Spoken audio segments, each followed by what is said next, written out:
Alors, merci tout le monde d'être présent avec nous aujourd'hui pour cette capsule spéciale fiscalité.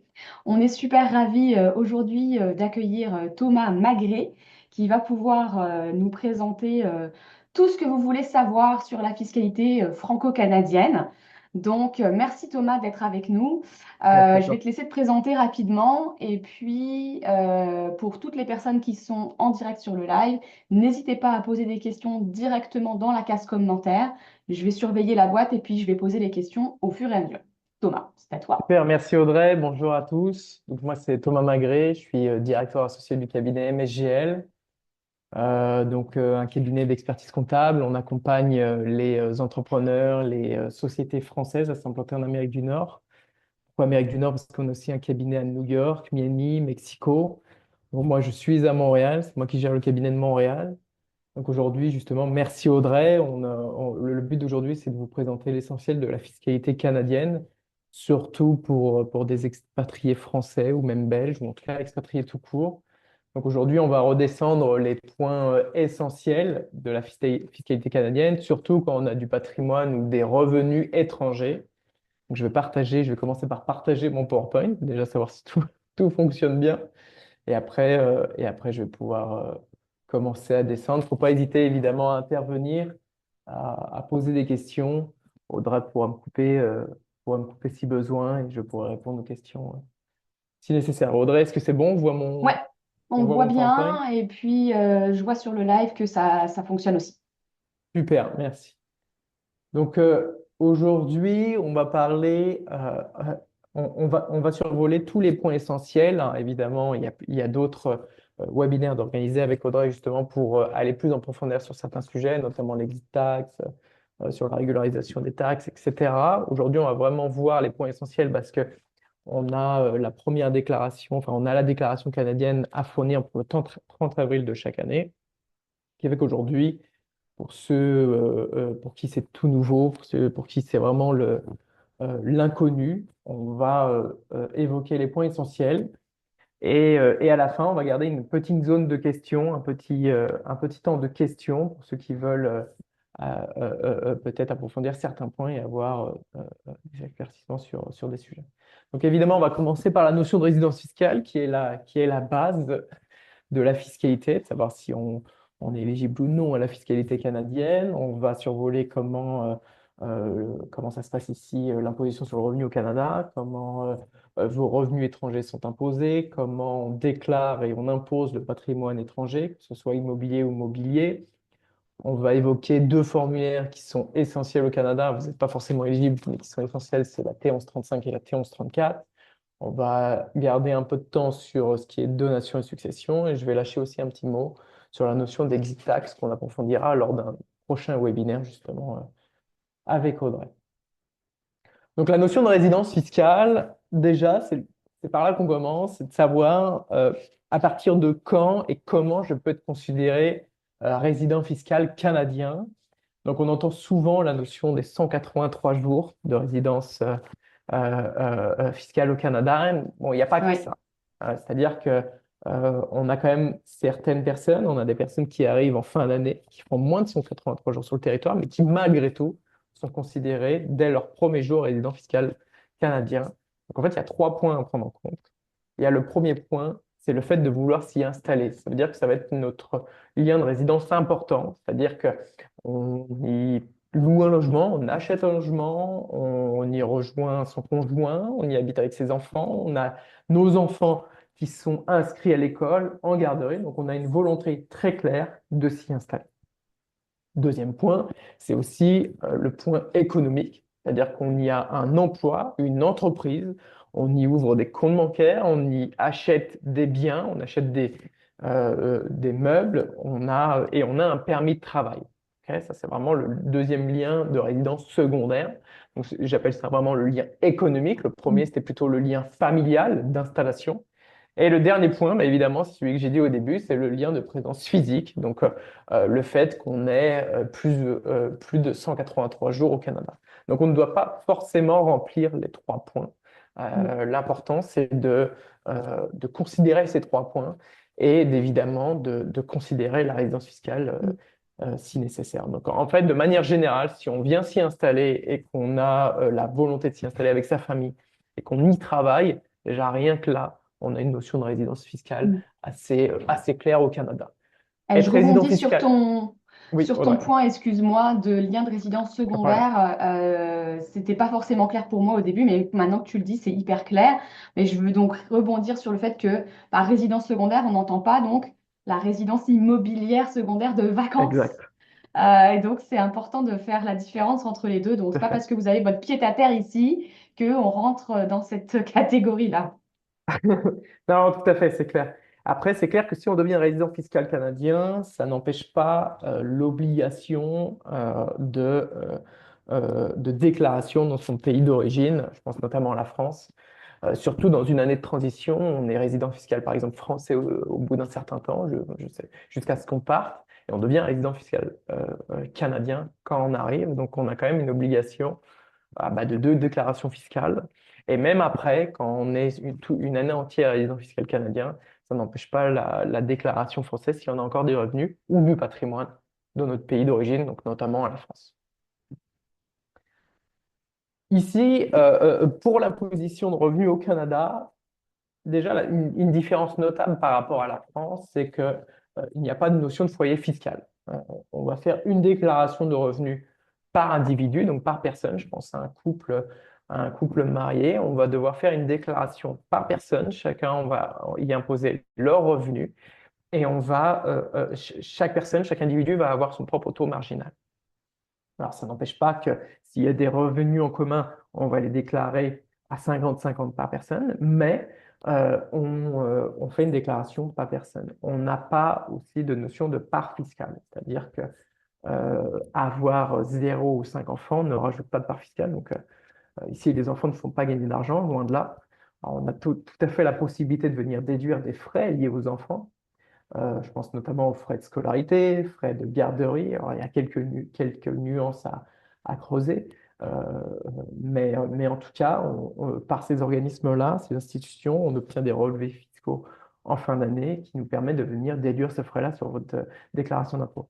On a une déduction aussi possible qui est des frais médicaux, mais attention, les frais médicaux, c'est seulement ce qui n'a pas été pris en charge par votre assurance collective ou votre assurance privée, l'équivalent de la mutuelle en France. Pour revenir sur la déclaration d'impôt, chose importante à prendre en considération, c'est qu'ici, le Québec, par exemple, est indépendant fiscalement.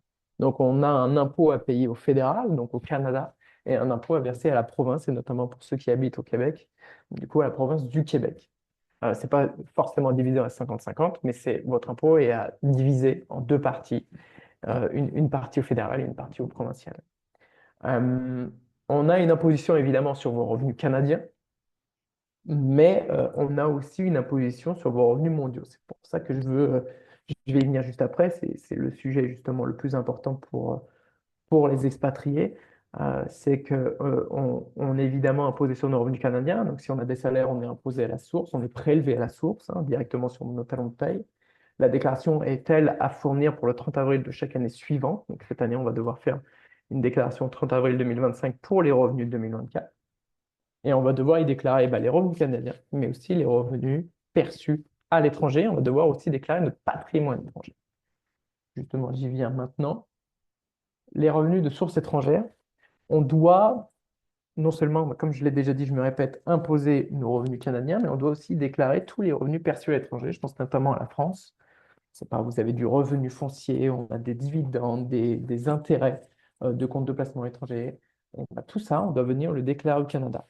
On se dit tout de suite, attends, j'ai pas envie d'être imposé deux fois, je paye déjà mes impôts en France, je vais pas payer mes impôts au Canada. Non, non, il y a une convention fiscale qui existe entre le Canada et la France qui évite justement cette double imposition. En fait, ce qui se passe, c'est que vous allez être imposé dans votre pays de source, donc je pense notamment à la France. Vous allez payer vos impôts. Au Canada, vous allez déclarer de la même manière, enfin quasi de la même manière, et l'impôt calculé au Canada va être déduit de l'impôt français. C'est-à-dire que finalement, au Canada, vous payez la différence s'il y en a une. Ok. Donc, il y a vraiment une élimination de la double imposition grâce à cette convention fiscale-là. Cette convention fiscale-là, justement, explique bien ce qui doit être déclaré et de la manière dont ça doit être déclaré ici au Canada. Donc, on va justement pouvoir passer au concret, et notamment le sujet qui te concerne beaucoup, Audrey, qui va être justement le patrimoine immobilier. En fait, ce qu'il faut se dire, c'est qu'on parle d'imposition sur le revenu, donc imposition sur le revenu de source étrangère. On doit imposer les revenus, déclarer les revenus, mais on doit aussi déclarer notre patrimoine étranger. Je vais y venir après, mais ce qu'il faut se dire, c'est qu'on a deux formulaires très importants à retenir. C'est le formulaire T1135 au Canada. Le formulaire T1135 est un formulaire qui détaille notre patrimoine étranger, qu'il soit immobilier ou mobilier. Donc, on va y détailler et déclarer notre patrimoine immobilier étranger, donc notamment notre appartement français, notre maison française, etc. On va y détailler aussi nos comptes de placement étrangers, nos assurances vie étrangères, et on va y déclarer aussi les comptes d'actions ou de titres. Il y a un autre formulaire qui est très important et qui est souvent sous-estimé et qu'on entend un peu moins, c'est le T1134. T1134, c'est quand cette fois-ci, on a une société à l'étranger. Donc ça, c'est un formulaire différent, mais qui se rejoint. En fait, on doit dupliquer vos états financiers étrangers sur ce formulaire-là, pardon, et qu'on doit déclarer chaque année par société. Ok. Juste, j'insiste beaucoup sur ces deux formulaires-là, T1135 et T1134. Ces deux formulaires-là, si on ne les déclare pas, on est rattrapé par le fisc canadien ou québécois, notamment pour ceux de province québécoise, on est sur une pénalité à 2500 $ par an, par formulaire. Ça peut aller très vite, il n'y a pas de délai de prescription, ils peuvent remonter très loin, et quand ils rattrapent et quand ils vous envoient les pénalités à payer, il est déjà trop tard. On ne peut pas demander d'exemption. Alors, on a déjà essayé plein de fois pour des clients qui n'avaient pas déclaré ce formulaire-là. Et il n'y a pas d'exonération possible. Ils rigolent pas là-dessus. Ces deux formulaires-là sont très importants à déclarer, et même dès la première année, parce que les chiffres et les données qu'on va y déclarer vont avoir un impact considérable pour plus tard. Oui, parce que tu mentionnes un point hyper intéressant parce que finalement, un peu plus tôt dans la conversation, tu disais que on est quand même obligé de faire cette déclaration même quand on arrive tardivement dans l'année et quand on a dépassé on a moins de 183 jours qui restent dans l'année. Oui, Et c'est vrai que des fois, on peut entendre des discours un peu contradictoires où on nous dit, oui, mais là, vous n'avez pas besoin de faire votre déclaration cette année parce que vous êtes arrivé tardivement. c'est Et ça. donc, vous n'avez pas besoin de remplir non plus ce formulaire-là, alors qu'en fait, ben, si. Tout à fait, ouais. Et on est sur, je me répète, à 2500 $ de pénalité. Donc, je pense Mm. qu'il faut, le T1135, dans tous les cas, il y en a un à fournir, mais par personne. Donc, pour un Ouais, couple, on est déjà à 5000 $ de pénalité juste pour la ouais. T1135. Et la T1134, si par exemple, vous avez 2, 3, 4 sociétés encore en France, on est sur 2500 $ de pénalité par formulaire, donc par société. Donc, ça peut monter déjà dès la première année assez haut. L'avantage, alors peut-être qu'il y en a qui nous rejoignent et qui apprennent ça, et ça fait peut-être 3, 4 ans, 5 ans qu'ils sont là, qu'ils ne l'ont jamais fait, tout à fait possible de venir régulariser. Ok. L'important, c'est de régulariser avant que le fisc se réveille. On fait ce qu'on appelle un programme de divulgation volontaire. C'est-à-dire, on se rapproche de l'ARC, donc le fisc fédéral ou québécois, de dire, bah, écoutez, je viens d'apprendre, ou en tout cas, j'ai omis de déclarer, de vous envoyer ces déclarations-là. Je régularise ma situation, merci de m'exonérer de tout intérêt et pénalité. Vraiment Et on aura 9,66 €. un webinaire justement qui va se spécialiser là-dessus sur comment régulariser C'est un peu ça. plus tard ce semestre. Donc, si jamais les gens qui sont avec nous, ça vous intéresse, gardez l'œil ouvert. On va pouvoir en parler plus en détail dans le prochain webinaire. C'est clair. Voilà. Très bien. Donc maintenant, je reviens sur patrimoine immobilier. Le patrimoine immobilier, donc on pense notamment à un appartement, une maison qu'on peut avoir en France, qu'on met en location. Donc évidemment, ces revenus fonciers-là sont à déclarer en France, dépendamment du régime fiscal français, hein, parce on entend souvent les MNP, les appartements en loi Pinel, etc. Bon, au Canada, ça n'existe pas, ces régimes fiscaux-là, très avantageux d'ailleurs. Mais malgré tout, ici, au Canada, on va devoir déclarer de manière assez simple. On parle de revenus moins charges, enfin moins dépenses de location qu'on va venir et on aura un revenu net foncier à déclarer. C'est assez simple. La seule nuance à avoir, déjà la première base qu'il va falloir regarder, c'est sous quelle forme, entité juridique est votre bien en France. Ok. Je pense notamment à la SCI à l'IS, à l'impôt sur les sociétés. Là, ça sort du cadre de la T1135. On rentre dans une T1134 parce qu'on est dans le cadre d'une société étrangère qu'on doit déclarer dans un autre formulaire. Par contre, tout le reste, je pense notamment à l'SCI, à l'IR, l'impôt sur le revenu, au LMNP, LMP, appartement Pinel, etc. Tout ça doit être déclaré dans la T1135 et vous devez y déclarer vos revenus. Donc, on va déclarer les revenus, moins les dépenses. On va avoir un revenu net foncier, un impôt à payer canadien, certainement. Mais on va venir déduire, comme je vous l'ai dit tout à l'heure, l'impôt français calculé sur ces revenus fonciers-là. Bon, il y a quand même une nuance à prendre en compte. C'est que je pense notamment à la LMNP, qui est un régime fiscal assez intéressant en France, qui souvent nous évite l'imposition française. Enfin, en tout cas, nous permet de créer un déficit et de le cumuler sur plusieurs années. Bah, vu qu'il n'existe pas ici au Canada, bah, déjà, on n'a pas la même forme de déclaration. Et très souvent, la plupart du temps, on a un impôt net à payer. Sauf que là, on n'a pas d'impôt français. Donc, on ne dédie rien en face. Donc, l'impôt que vous ne payez pas en France, bah, vous le payez au Canada, pour le coup. Il n'y a pas de double imposition parce que vous n'avez pas payé d'impôt en France. Mais c'est l'impôt que vous ne payez pas en France, vous le payez au Canada. Bon. Après, ce qu'il faut savoir, c'est qu'au Canada, il y a quand même des déductions, des formes de déduction possibles d'optimisation. Alors, ce n'est pas tant de l'optimisation. On a ce qu'on appelle la déduction pour amortissement. Quoi ça correspond? C'est-à-dire qu'on va prendre la valeur de votre bien. Déjà, sur la T1135, premier point, on doit déclarer la valeur de votre patrimoine étranger à date d'entrée au Canada et non pas à date d'acquisition. Donc, il va falloir faire estimer vos biens étrangers. Ok, je pense notamment à vos appartements, vos biens, à date d'entrée au Canada. On va l'inscrire sur la T1135. Après ça, on va y inscrire vos revenus, vos dépenses, mais on peut rajouter une autre déduction qui est la déduction pour amortissement, c'est-à-dire qu'on va amortir votre bien, la valeur de votre bien à date d'entrée au Canada, pour un 25e, donc 4%, qu'on va venir déduire de vos revenus. Ça, c'est à prendre avec une certaine précaution. Pourquoi? Parce que amortir un bien signifie baisser sa valeur à date d'entrée au Canada. C'est-à-dire que, je ne sais pas, votre bien, je donne un exemple, il vaut 200 000 dollars à date d'entrée au Canada. Si vous amortissez chaque année, vous y baissez sa valeur. Plus vous avancez, plus les 200 000 dollars vont baisser parce qu'on va prendre une partie de sa valeur qu'on vient d'impacter sur vos revenus. Quelles conséquences ça a? C'est que le jour où vous quittez le Canada, au-delà de 5 ans de résidence fiscale, on a ce qu'on appelle l'exit tax. Encore une fois, Audrey, rebondis là-dessus. On aura un autre webinaire là-dessus Ouais. où je viendrai creuser sur ce point-là. Mais en fait, ce qu'il faut se dire, pour pas trop déborder sur le webinaire d'aujourd'hui, c'est que vos revenus étrangers doivent être déclarés au Canada. Il y a des optimisations possibles, mais qui ont forcément des conséquences potentielles plus tard.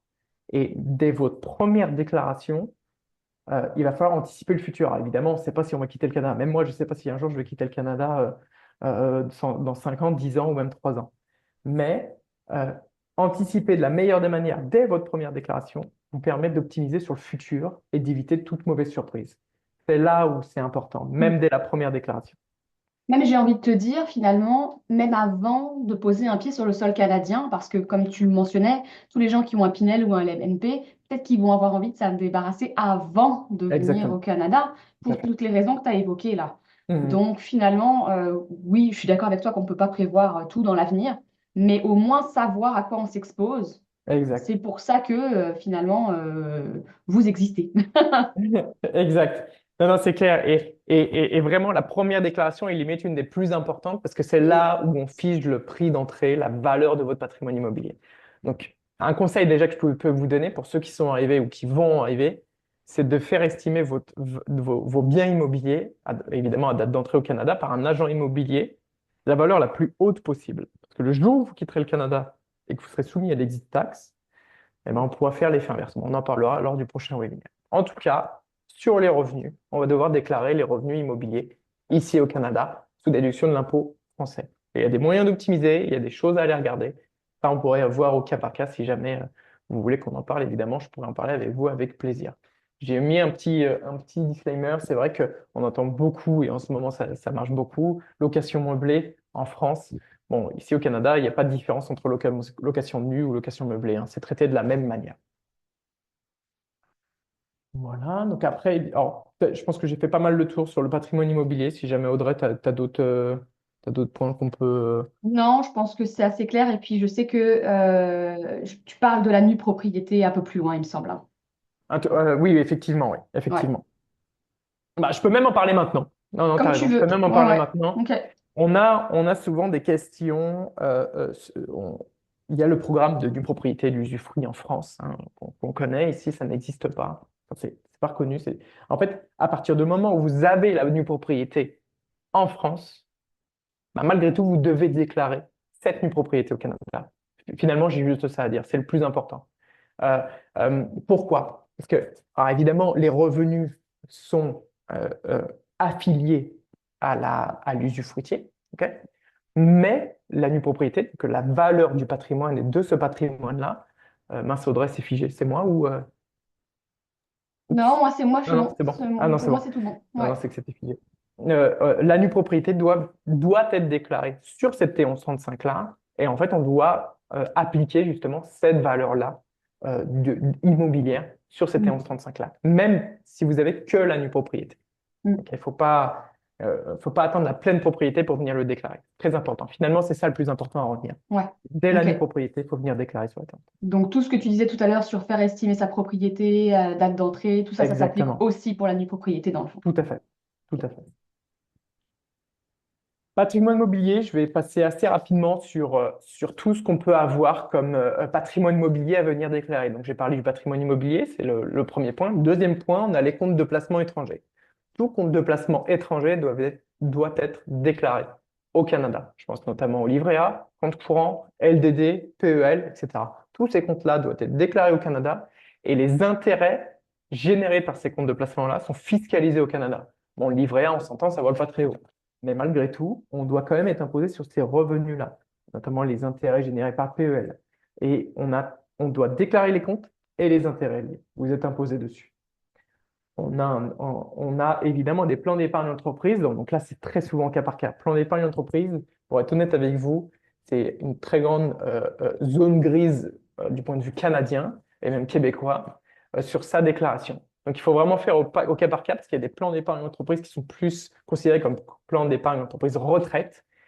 Enfin voilà. Donc là, on est souvent sur du cas par cas. De manière générale, si on a des dividendes générés par ces plans d'épargne entreprise, il faut venir les déclarer également au Canada, qu'ils soient perçus ou capitalisés. Ça, c'est un bon point. Ok. Et on Fait doit y que déclarer là, sa valeur. le PE, c'est un plan, enfin, c'est comment dire, c'est un point intéressant que tu soulèves là parce que justement, on a beaucoup de questions, puis on a beaucoup Oui, de gens qui se retrouvent dans cette situation-là. Et que ce que tu es en train de me dire, juste pour être sûr que j'ai bien compris, oui, c'est que dans le cas du PEL, par exemple, oui. ou de tout ce qui est, tu sais, les livrets développement durable et compagnie, Mhm. tout ça, finalement, quand tu le décaisses et que tu ramènes ces fonds-là au Canada, on est d'accord que ça, c'est libre d'impôt. Tout à Par fait. contre, les intérêts, on doit les déclarer et ils sont Tout à potentiellement fait. imposables. Et dans le cas du PEE et des PEA, c'est du cas par cas. Ah ouais, c'est du cas. Alors, plus pour le PEA, c'est Ok. assez simple. Alors, PEA, ouais, c'est du cas par cas. Faut regarder évidemment quelle est la forme de PE. Il en existe beaucoup. On est très bon là-dedans en France pour en avoir de différentes formes, de différentes formes, C'est pardon. clair. Euh, mais ça, on est souvent au cas par cas, effectivement. Par contre, pour les actions, donc pour le PEA, compte de Mm. placement, compte d'épargne action, on doit y déclarer pas la valeur globale du compte, on doit y déclarer chaque action détenue dans ce compte-là. Donc, Ok. quand on arrive au Canada, on vient y déclarer la valeur de nos actions qui constituent ce PEA à date d'entrée au Canada. Et si on en cède au courant de l'année, donc on vient être imposé sur la plus-value potentielle D'accord. générée par ces actions-là. Ce qu'il faut se dire, c'est que euh, les dividendes générés par notre PEA est imposable dès qu'on les perçoit. Par contre, dès qu'on cède, on doit constater un gain ou une perte en capital sur la cession de ces actions-là. Ok.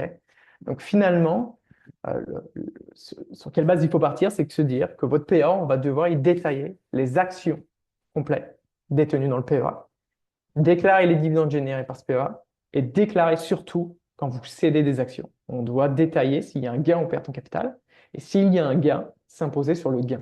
Comment sont imposés le gain en capital ici au Canada?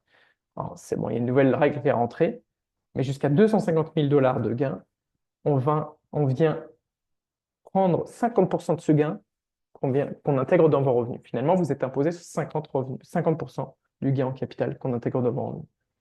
Donc, je prends un exemple, 100 000 de gains, on prend 50 000 qu'on intègre dans vos revenus qui sont imposés au taux marginal.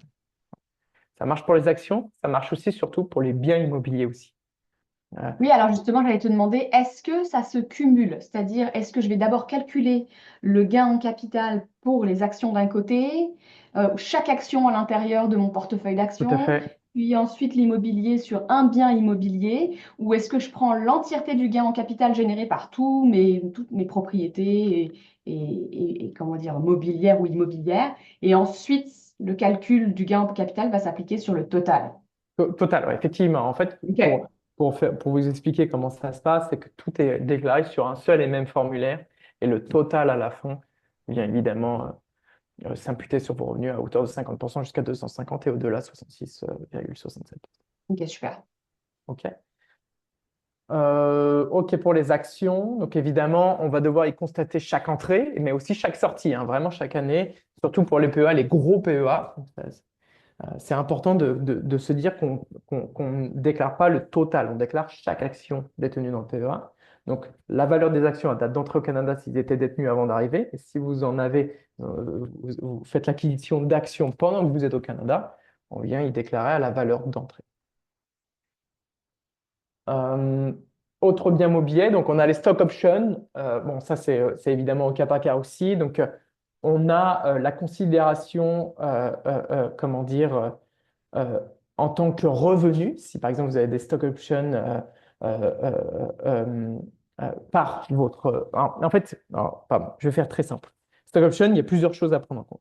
Il y a avant de le débloquer et après le déblocage. C'est-à-dire que euh, faire l'acquisition de stock options, déjà, il y a plusieurs programmes de stock options qui peuvent être étalés sur plusieurs années. C'est vrai qu'on a, voilà, nous, il y a des sociétés qui délivrent des stock options au bout de 3 ans d'ancienneté, etc.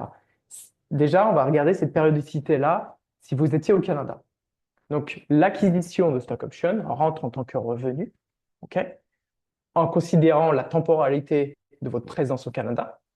Deuxième point, c'est si vous vendez ces actions-là, cédez ces actions-là, là, on rentre dans la catégorie de gain en capital. OK?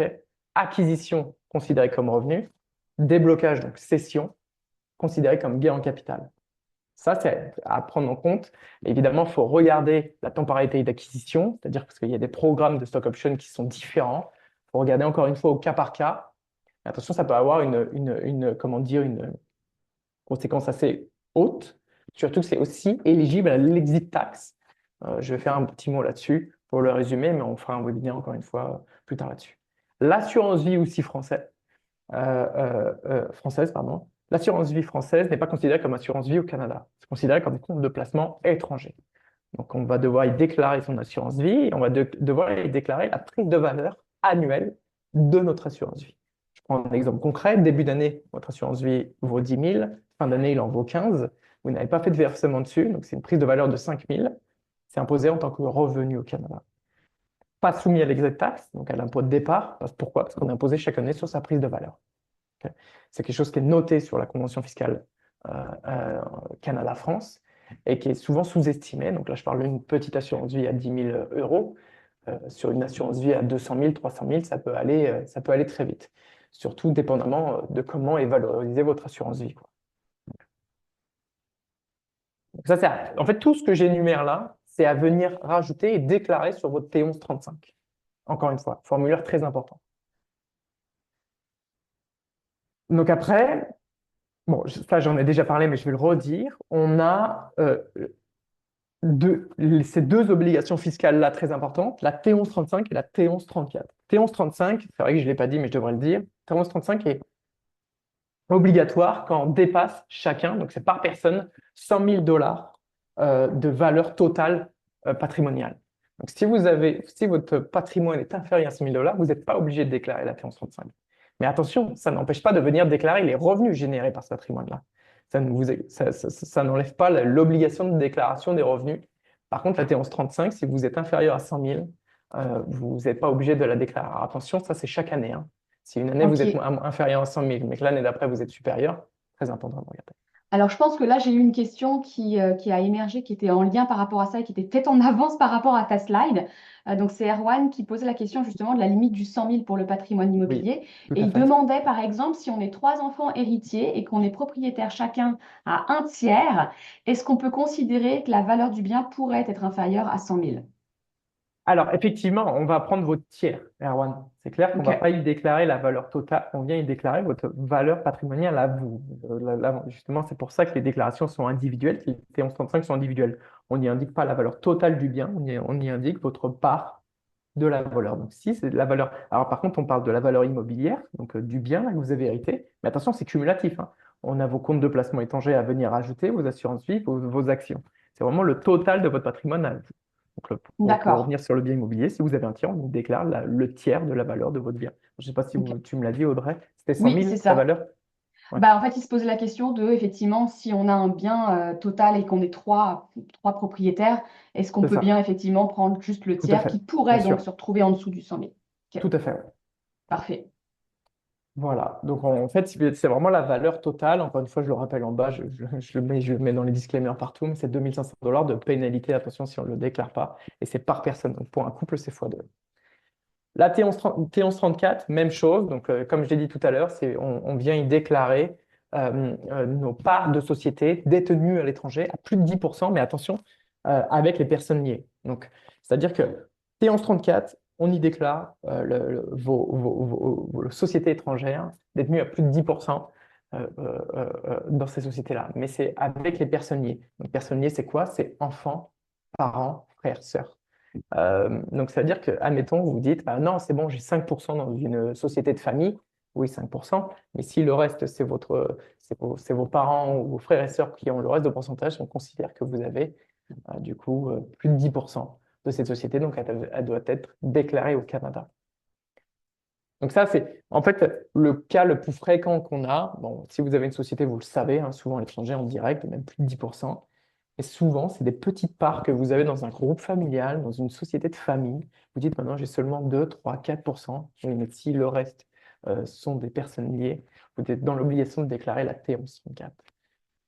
Et par société, évidemment. Et peu importe le niveau de société. Ça veut dire que vous avez dans les holdings qui détient des sociétés, qui redétient des sociétés. Donc, voilà, ça peut aller très vite. La T1134 a vraiment une incidence considérable. En plus, c'est des formulaires qui sont très onéreux. Quand je dis ça, c'est que c'est obligatoirement fait par un comptable, tellement c'est compliqué à produire. Et ça peut monter très vite en honoraires. Donc, il faut, comme l'a dit Audrey, comme l'a très bien dit Audrey tout à l'heure, anticiper même avant de partir. C'est-à-dire que des fois, c'est des départs avant de partir, surtout si ça a peu d'intérêt pour vous. Vous évite ces obligations fiscales-là canadiennes. Et surtout, le fisc canadien et québécois, c'est un régal pour eux. Parce Hmm. on connaît, alors, je ne sais pas si vous le connaissez tous, mais il y a le site qu'on appelle Papers. On met juste le nom, votre nom, prénom sur Papers. On sait exactement le nombre de sociétés que vous avez en France. Donc en ce moment, pardon du terme, mais c'est un régal pour l'ARC, c'est-à-dire que c'est très facile pour eux d'aller chercher et savoir votre patrimoine corporatif, pardon, euh, à l'étranger. Ok, ah, je savais pas ça, tu vois. Ouais. D'accord. Et Et est-ce que tu parlais justement des honoraires justement pour remplir les formulaires? Donc c'est un bon point parce qu'il y en a qui pourraient se dire, ok, bon bah c'est comme quitte à ne pas remplir le formulaire, je vais attendre la pénalité de 2500. Mais tu sais, j'imagine que les honoraires, oui, sont coûteux, mais ils vont non, ils pas vont pas à représenter 2500. 2500. Pour te dire le marché, on peut trouver entre 800 et 1005 par formulaire quand même. Ok. Euh, euh, Après, ce qu'il faut se dire, c'est que, OK, on a une pénalité à 2500 $, mais attention, c'est 2500 $. Dans tous les cas, ils vous appliquent la pénalité et vous êtes dans l'obligation, en plus de ça, de produire Ah oui, donc en plus tu ces dois payer formulaires. le formulaire en plus. En plus, donc c'est 2005 plus payer un comptable pour régulariser la situation.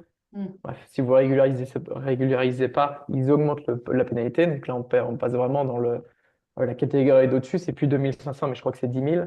Donc attention, ça fait Ok, très mal. ouais, ça Bon, commence à cumuler. Ok. ouais, pour tout vous dire, aux US, donc nous au cabinet, on gère aussi la partie américaine. Donc on a une équipe américaine qui gère la même chose, l'équivalent de la même chose aux US. La pénalité, c'est 10 000 $ US par formulaire. Donc au Canada, bon, c'est déjà pas mal, mais aux États-Unis, c'est 10 000 donc, et US. Donc ils rigolent vraiment pas là-dessus. Petite notion, c'est vrai, qui est importante. Je vous ai dit tout à l'heure que la déclaration d'impôt est à produire avant le 30 avril de chaque année.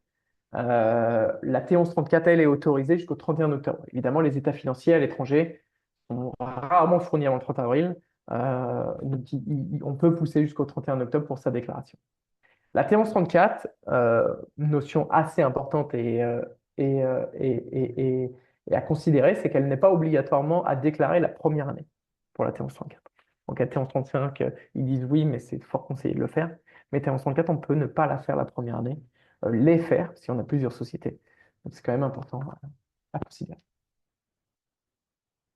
Petit point et petite nuance sur les donations de succession. Évidemment, il n'y a pas d'impôt à la succession ici au Canada, mais pas tant. En fait, ce qu'il faut se dire, c'est que, cas très concret, si un résident fiscal canadien décède et qu'il y a une succession de ses biens, la succession est considérée comme vente. Donc, on doit y déclarer le gain en capital de cette cession-là. Ok. Donc, il n'y a pas de droit de succession, mais en soi, le bien qui est cédé est soumis à un gain en capital sur sa cession. Donc, mine de rien, il y en a quand même. Ok. Par contre, on est d'accord que si on a des parents qui sont en Europe qui décèdent, bon, donc leur impôt est réglé en fait côté succession française, et Oui, ensuite le reliquat qui est ramené ici au Canada est non imposable.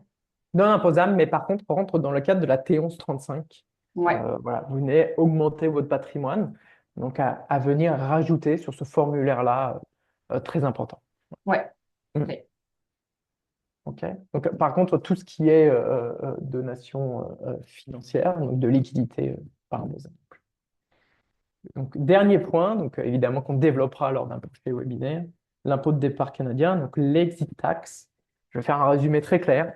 Si vous quittez le Canada au-delà de 5 ans de résidence fiscale, donc 60 mois, vous êtes, vous devez, sur votre dernière déclaration d'impôt, venir y déclarer l'exit tax, c'est-à-dire prendre la valeur de votre patrimoine étranger à date de départ du Canada, moins sa valeur à date d'entrée au Canada, et vous êtes imposé sur la plus-value latente de ces biens-là.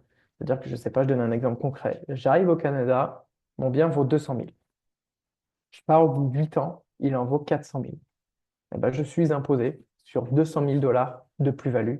Alors 200 000 dollars, c'est 100 000, comme je le répète tout à l'heure, on prend 100 000 qu'on vient réintégrer dans vos revenus. Donc en fait, ça marche pour les biens immobiliers, ça marche pour les actions, ça marche pour beaucoup d'éléments. Donc c'est souvent très peu euh, anticipé. Et pourquoi je parle d'anticipation, c'est que faut pas oublier que quand vous arrivez au Canada, vous venez y déclarer la valeur de ce patrimoine à date d'entrée.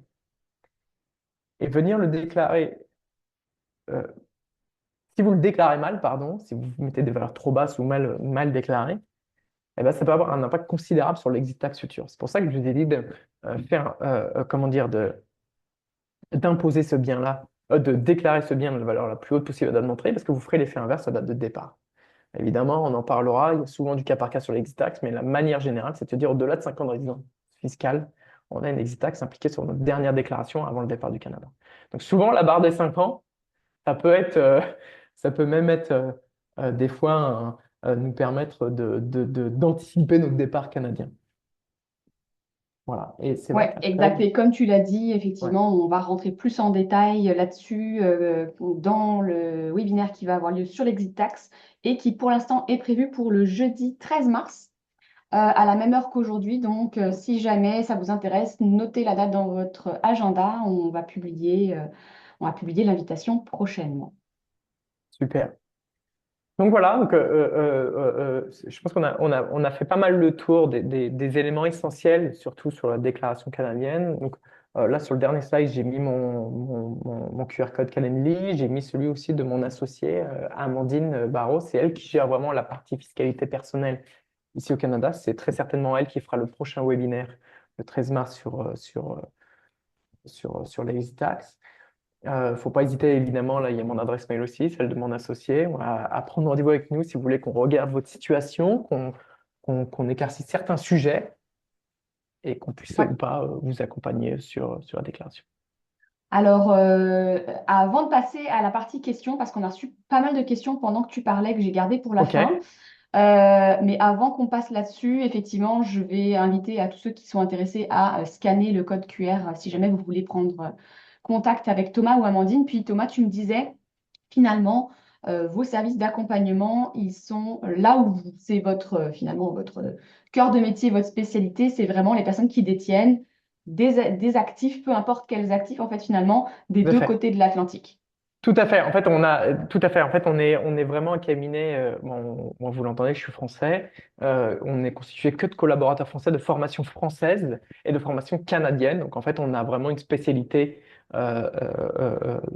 justement dans cette nuance-là de patrimoine à l'étranger, de société à l'étranger, de revenus étrangers à venir imposer ou imputer ici au Canada. On connaît ça sur le bout des doigts parce que 95% de notre clientèle est d'origine française avec du patrimoine à l'étranger.